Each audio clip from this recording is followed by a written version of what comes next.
Isang mapagpalang araw sa lahat. Ako po si Jaya Marie Ado at sa araw na ito, isang pamilyar na paksa ang ibabahagi ko sa inyo.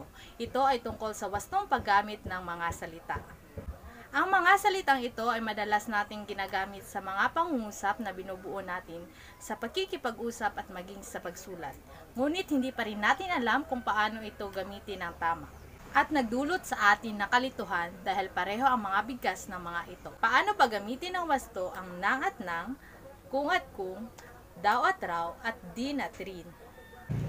Una nating tatalakayin ang wastong paggamit sa mga salitang nang at nang. Kailan ginagamit ang nang?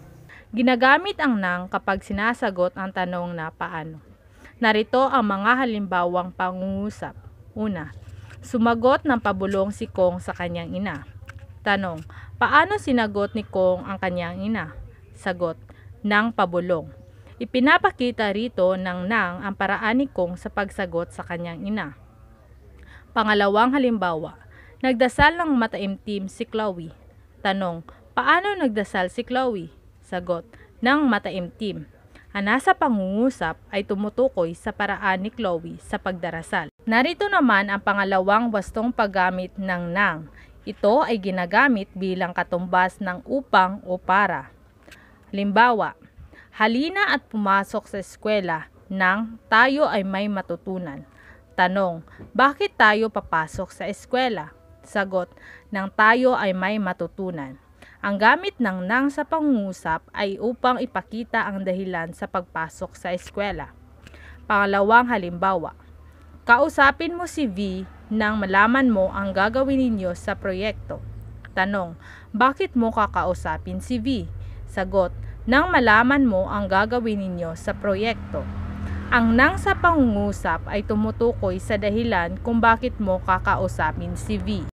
Narito naman ang pangatlong wastong paggamit ng nang.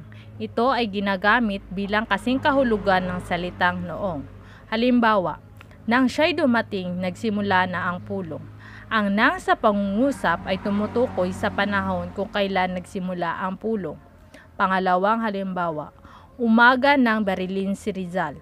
Ang nang sa pangungusap ay tumutukoy sa panahon kung kailan binaril si Rizal. Ginagamit ang nang kapag umuulit ang kilos. Halimbawa, takbo ng takbo si Ana kaya ito ay ubo ng ubo.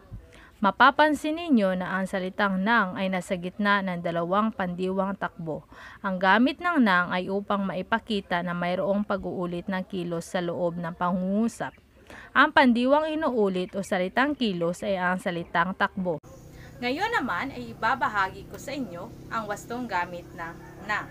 Kapag ito ay sinusundan ng pangalan at sumasagot sa tanong na ano at sino.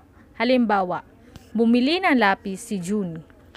Ikalawang halimbawa, kinuha ng guro ang kanyang libro sa bag. Ang ikalawang paggamit ng nang ay nagsasaad ng pangyayari at sumasagot ito sa tanong na kanino. Halimbawa, ang abaniko ng matanda ay naiwan sa simbahan.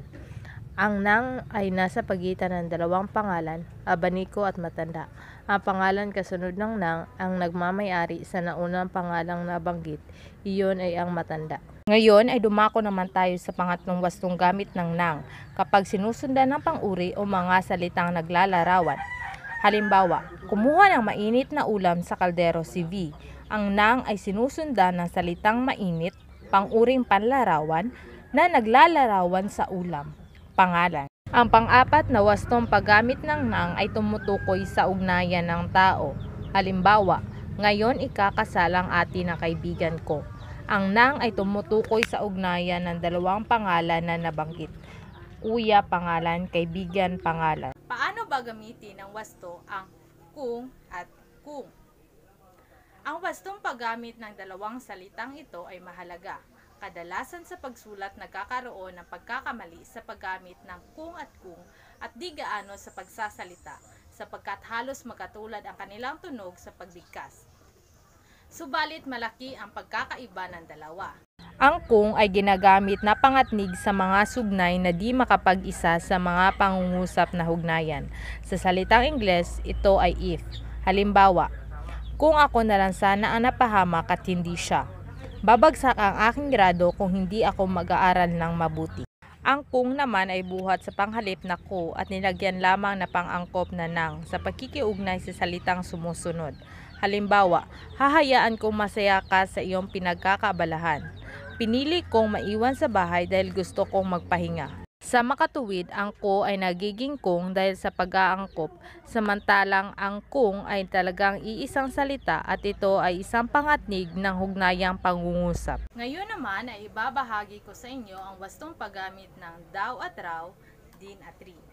Ang raw at rin ay ginagamit kung ang sinusundang salita ay nagtatapos sa patinig gaya ng a, i, u. Ginagamit din ito kung ang sinusundang salita ay malapatinig tulad ng W at Y. Halimbawa, nabili rin ni Patricia ang damit na gusto niya. Ang ginamit natin dito ay rin sapagkat ito ay sinusundan ng patinig na I.